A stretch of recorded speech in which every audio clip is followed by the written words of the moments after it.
Maxwell Metyko. I'm Willis Maritz. We are here with Coog Cinema. Today we're going to be reviewing T2 Trainspotting, the sequel to the 1996 film Trainspotting, also directed by Danny Boyle. Yeah, same screenwriter too. Yeah, exactly. Also based on the same book series, but sort of loosely based on the sequel to it. The film is about Renton returning to Edinburgh after 20 years after the conclusion of the first movie and meeting up with the old gang again. It's nothing much to it.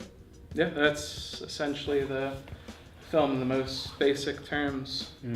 So let's get into it. Now, I think when talking about T2 Trainspotting, the prism most people will be seeing this through is how does it relate to Trainspotting 1996? Yeah, and that's the thing with the sort of revival of the need to remake or do sequels to 1990s films. Yeah. But this sort of approaches it differently than most because we're going off of a good film, good critically acclaimed film, Trainspotting, as opposed to like a 90s comedy. Like Dumb and Dumber. Exactly. Yeah. Like Dumb and Dumber. I definitely feel that people are going to watch this movie and they're going to be curious about, does it feel like Trainspotting, Exactly. And I can't say that it does. Yeah. Trainspotting had a very certain feel to it between the characters, the soundtrack, the even just the aesthetic of the film, and just that 90s feeling of doing nothing. Yeah, the Tarantino era. In a exactly. Sense. Like this movie, or Trainspotting, the original one, had a very episodic nature. Very loose. Exactly. Very vibrant. And this movie is vibrant, but it is very much a plot-based film. Exactly. It doesn't yeah. revolve around the narrative of a character as Trainspotting did with Renton. It's more about the characters coming together for the narrative. Exactly. Which is an interesting way to do it. Yeah. But at the end of it, there's always this like nagging feeling like, well, I like this. It's, within its own kind of thing. But it doesn't necessarily feel like a sequel to Trainspotting as much as a film starring the same characters. Exactly. It feels like it, is within the narrative of Trainspotting, but that it's not Trainspotting. Yes, it's a good movie, but it's not that good of a sequel. Exactly. I have to say, I think the plot works. It's a really good plot, and the thematic elements of the movie. Yeah. That the plot is attached to, I think, isn't the most interesting thing that could be come up or could be brought up with these characters, but it works. Yeah.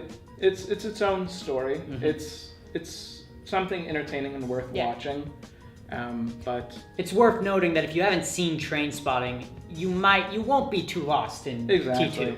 I mean, you'll lose the references, but you'll still get the entire film of T2. What I'm more saying is that thematically, the sort of theme that these characters are sort of realizing 20 years later that the best time of their lives were when they were doing heroin with each other. Exactly. It's like an interesting thing. It's not the most interesting thing. Yeah. And I like that the film sort of does this by, it's like they're trying to get back to that however they can, whether it's going through the life of crime, whether it's writing down the stories and reading them. It's them trying to get back to it, but they never really seem to take that idea and elevate it into something bigger. Exactly. The narrative is based around their reminiscing, but not through the act of them reminiscing. Yeah. In a sense. It doesn't continue through that, plot in a sense, but more like you were saying, like with the writing or the life of crime, they're still, reminiscing of that life. Yeah, it is like that. It's like that, and I think a problem with that. I think the problem with that is that this film, and this is where it sort of reeks of a movie that isn't made because the story needs to continue, but because the director wanted to make it, the writer wanted to write it, the actors wanted to be these characters. It doesn't have the necessity of being a sequel. There's no need to make T2. And I feel like it's very present in the fact that this movie, it doesn't really have an emotional core.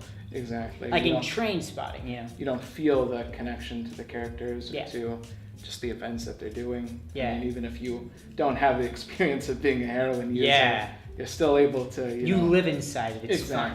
And in the first movie, you got that sense of fun through like the eyes of Renton. Exactly. And it was Renton's internal struggle of whether he likes his friends or not, whether he wants to keep doing this, what he's doing with his life, that really connected you to the film. and made his choices in the movie matter. In T2, while the choices I won't say are just like boring or like nothing matters, they're just different.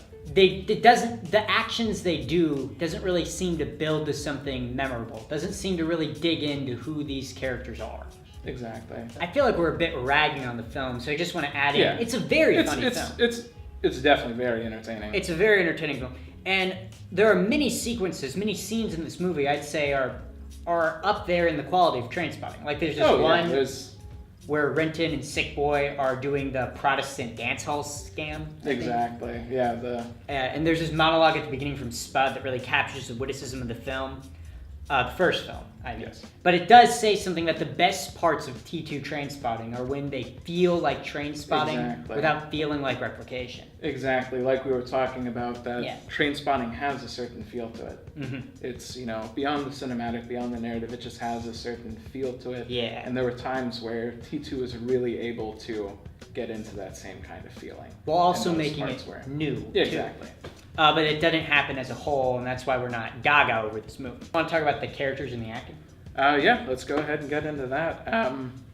So, I mean, obviously, same characters, the ones that lived through the first one. Yeah. But, like we were talking about, it's them 20 years later, and obviously life will change over 20 years. Yeah. Only one of them continues to be a heroin user, and so it's just, I suppose it's very similar to how things would happen in real life. Yeah. 20 years later, they're different people, different things have happened to them. They've made different choices. Yeah. They've evolved into a different person. But like we were saying, like it doesn't necessarily feel like Trainspotting, and you don't have that sort of connection to them made within this movie. You're sort of reminiscing to their characters in Trainspotting, but this doesn't really develop them more necessarily, I don't think. I'd say that's pretty accurate. Like the characters feel like the same characters. Exactly. And I think that sort of works for the movie in a sense, but it isn't, like we said, not going gaga about it. It works, but you kind of want to see deeper layers of them 20 years later. Yeah, you want to know what they're going through, and that's what Trainspotting does so well, is it puts you through, the mind of Renton. Yeah. But this one doesn't necessarily have that. No, and that's almost on purpose. Yeah. Like, if we're going to talk about performance-wise, I think the performances is probably the best part of the movie. Oh, absolutely. Like, these are the same characters, same people they were in, Trainspotting in 1996. They're the same. The performances are on the level. Same. And I'd say that's particularly true for everyone except maybe Ewan McGregor. Yeah. And I think part of the reason for that is because if you look at a character like Sick Boy, or you look at a character like Spud, like if Johnny Lee Miller or Ewan Brenner were watching Trainspotting and trying to get back into the role, they'd be like, oh, I can see how that is, because they're very distinct. They're full of a lot of quirks. Exactly. And they could imitate it easier, and they could find the character through the imitation. That isn't so with Renton. Exactly. Renton is sort of more complex in that sense. Subtle. Yeah. And a lot of what made it well was Ewan McGregor was just so magnetic in that movie. Yeah. He was so almost That's such a huge part of Trainspotting is Ewan McGregor's role in it. Yeah. Of course, it's the main part. And he's sort of if Trainspotting is a movie you want to live inside, you want to see this world, he's the surrogate for you. Exactly. And he does that so well in Trainspotting. He finds so much complexity, as we were saying, in the subtlety and his magnetism. But Trainspotting 2 does not have him at the center. T2 Trainspotting has him in the ensemble. And without being central, without being that thing the movie pivots around, it sort of seems like he's lost in the role. Exactly. He just sort of isn't able to get back into who Renton is. So yeah, I did like all the performances though. Despite us sort of ragging on him a bit, I think he did fine. Yeah, and again, we are ragging on it a little bit, but I think we're just being critical.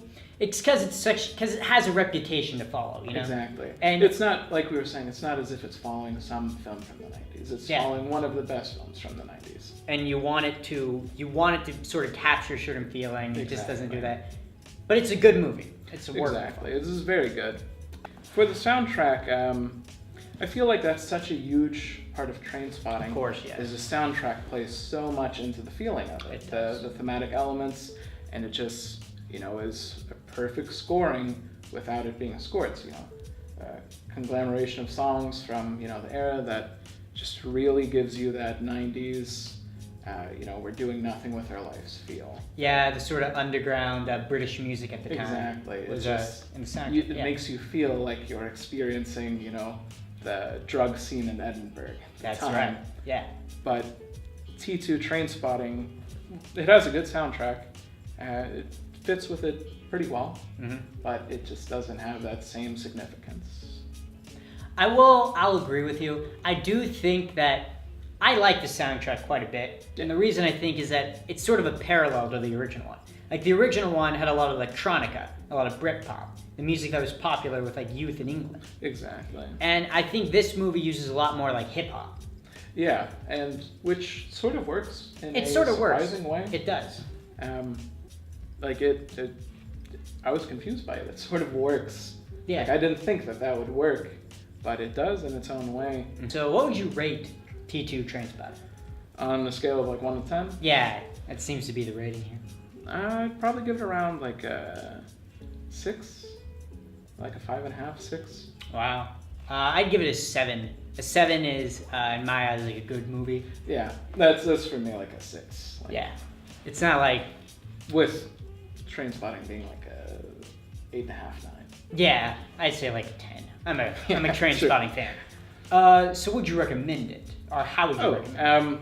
I would definitely recommend it to the people who have that connection to Trainspotting. Yeah. It's not going to necessarily fulfill that. Yeah.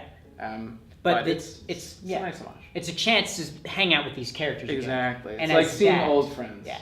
And as that, it's a really good movie. Exactly. And I wouldn't say that if you haven't seen Trainspotting, you won't enjoy this movie either. Oh yeah, no, it's very good within itself, as we were saying. You could watch it without watching Trainspotting and you'd still understand it. They make things pretty clear. They make things pretty clear. Well, I think that just about does it. Yeah, I think that's it. I'm Maxwell Metyko. I'm Willis Maritz. Thank you for watching. Don't forget to like us on Facebook, like us on Twitter. Instagram, Snapchat, wherever we are, like us. Like us, subscribe on YouTube, comment below if you seen the movie or if you have any thoughts on it. Send us money if you want. Yeah, we'll take it. I'm not going to say no. Yeah, I'm not going to say no. Thank you for watching. Thank you.